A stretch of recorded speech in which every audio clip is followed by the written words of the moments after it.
One day, in the quiet countryside of Scotland, a young boy was playing near a swamp when he suddenly lost his footing and fell into the thick, muddy water.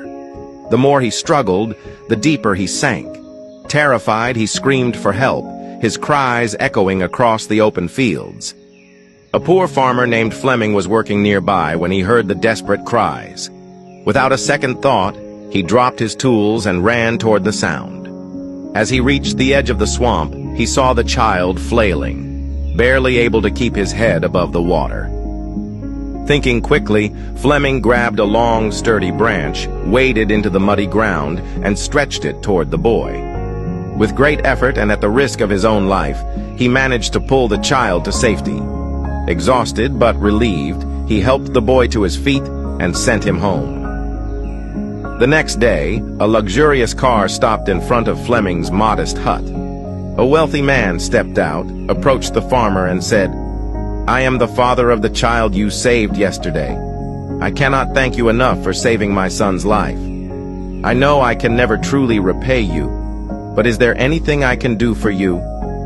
The farmer, touched by the man's gratitude, replied, "I appreciate your kindness, but I cannot accept money for something I did out of humanity." At that moment, the farmer's young son appeared at the door of the hut. Seeing the boy and noticing the humble conditions in which the farmer lived, the wealthy man had an idea. He said, "If you won't accept money, then let me offer something else. Let me take responsibility for your son's education." The farmer hesitated for a moment. Sending his son to a prestigious institution was beyond his wildest dreams, but realizing the incredible opportunity before him, he nodded in agreement.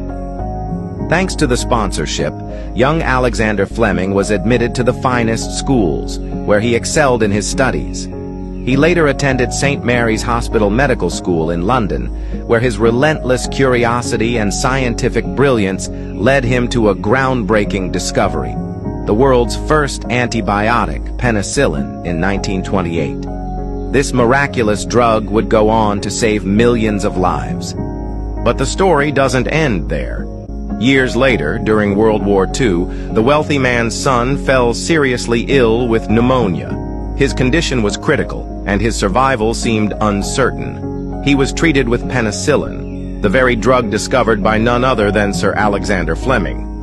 That wealthy man's son was none other than Winston Churchill, who later became the Prime Minister of Britain twice. This story is a powerful reminder that kindness has a way of coming full circle. A selfless act, done without expectation of reward, can return in ways one could never imagine. Do good for others, not for recognition, but because it is the right thing to do. One day that kindness may find its way back to you in the most extraordinary way. If you believe that good deeds always come back in some way, then comment, "Karma is real," and share this story with your friends. Stay blessed.